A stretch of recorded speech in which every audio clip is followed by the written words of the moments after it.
there is something that you want right now that you don't have yet. And the only reason that you don't have it is because you haven't taken the actions that are required to get it. Not what you think is required, what is actually required. Because otherwise you'd already have it, or you would already be making the progress that you want to be making. So if you are not, then you have a decision to make.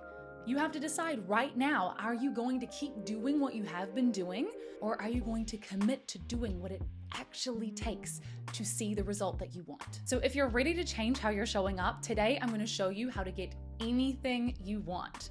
And this is exactly how I became my own boss and built a multiple six-figure business and did 50 push-ups in a row and even found the love of my life. So before we dive into exactly what you need to be doing, I want you to think about something that you really want.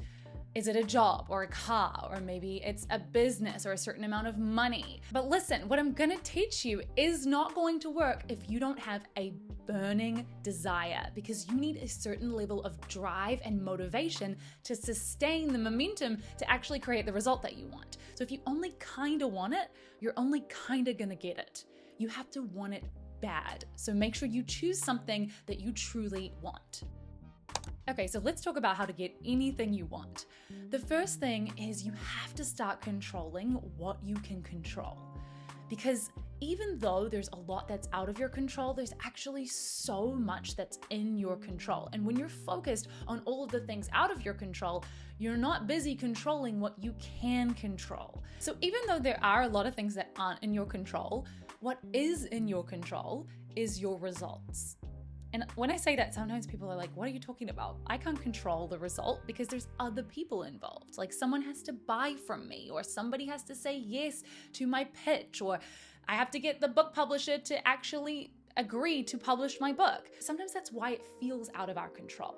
But your results really are in your control because your results are an outcome of your actions. Nobody else can create results for you because nobody else can take action for you.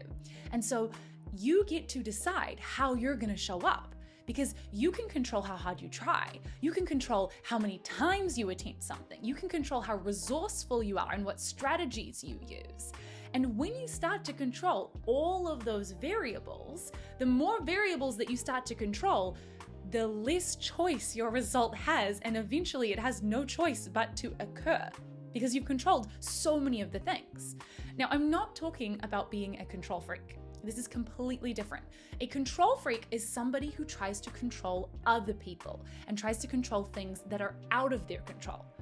You are doing the opposite of that when you control what is actually in your control, and that way you don't need anyone else to behave in any certain way to get the result that you want. So for example, in my business, I don't try to control one specific person to sign up to work with me as a coach.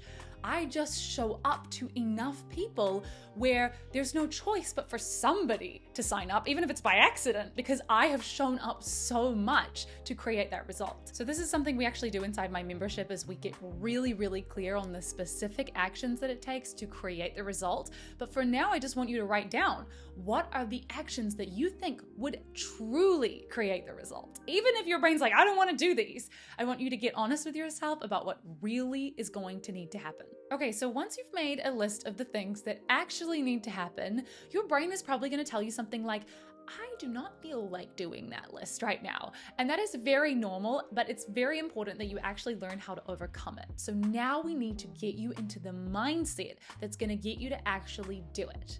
And if you're not wanting to do it, that's simply because there is a sentence in your mind that is not producing a feeling that makes you want to do it. So our thoughts create our feelings, and our feelings drive our actions.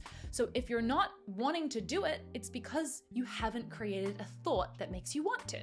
And so we just have to shift that. And that's super good news, because your thoughts and your feelings are something that you can consciously choose to change. Even if it feels like initially they don't want to change, you can actually change them. So I want you to think about, what feeling would you need to feel in order to be compelled into taking action? Not just kind of want to or kind of be okay with it, but truly feel like you are being pulled towards doing this action. What feeling would that be? Would it be determined or excited or certain?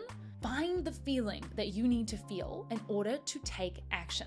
Think about that emotion right now. What is that feeling? And once you have it, then we're gonna look at, well, what thought, what sentence in your mind is going to create that kind of feeling. So let's take, for example, the feeling of certainty. That's a feeling that makes me feel compelled into action.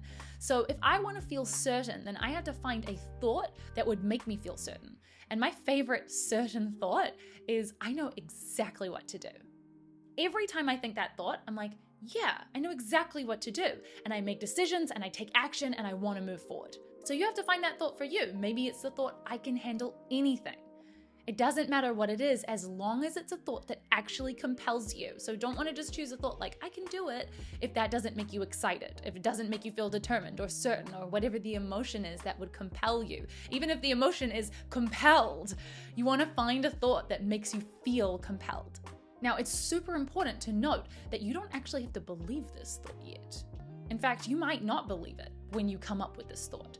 I just want you to find the thought that if you did believe it, that would definitely make you feel driven or compelled or excited to take action.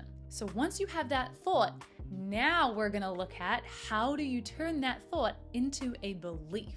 So how do you create a new belief?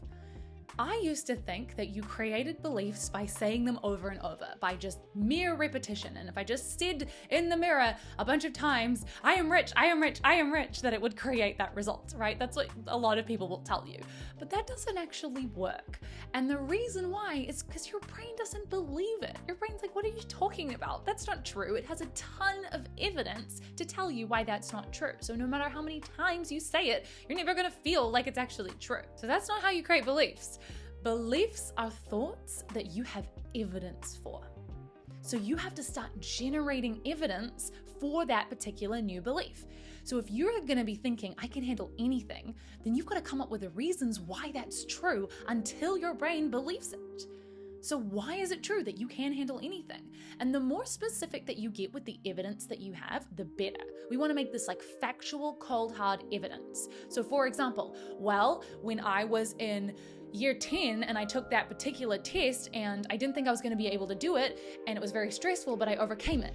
Like you're going to come up with ideas that are that specific and evidence that feels that concrete, very specific examples. Because as you start to look at them, you're going to be like, oh yeah, I've actually overcome all of these things. I can handle anything. Or maybe for the thought, I know exactly what to do, you can say, well, I've got this book that tells me the first step. Or I've got ChatGPT who I can ask questions to, or I could ask that person that I know and they seem to be able to give me help. So you're getting specific, concrete examples of how that thought is true. And you just keep going until your brain believes it. If your brain is like, no, I don't know yet, I'm still not convinced, then you just keep coming up with more and more evidence. And if you do this every single day, eventually this thought is going to become so automatic to you because it's just going to be a belief. So now when you wake up in the morning, the thought that's going to enter your mind is, I can handle anything. I know exactly what to do. You're going to feel compelled into taking action and you're going to go and do the things that are actually required to get you the result. It's so important that you know all three of these aspects. You have to know exactly what it's going to actually take.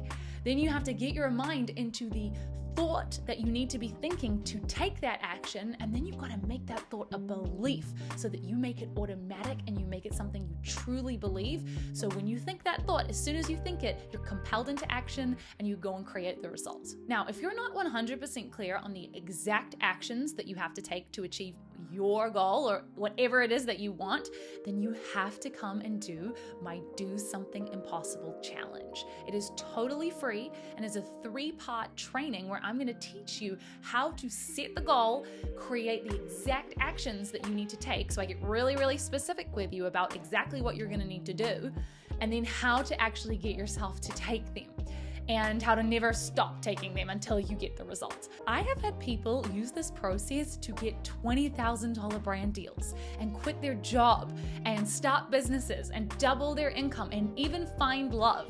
So no matter what your goal is, you have to come and take the Do Something Impossible challenge. I will leave a link in the description. And in the meantime, let me know in the comments, what was your biggest insight from this video? I hope you go and take action to get anything you want, and I will talk to you in the next video.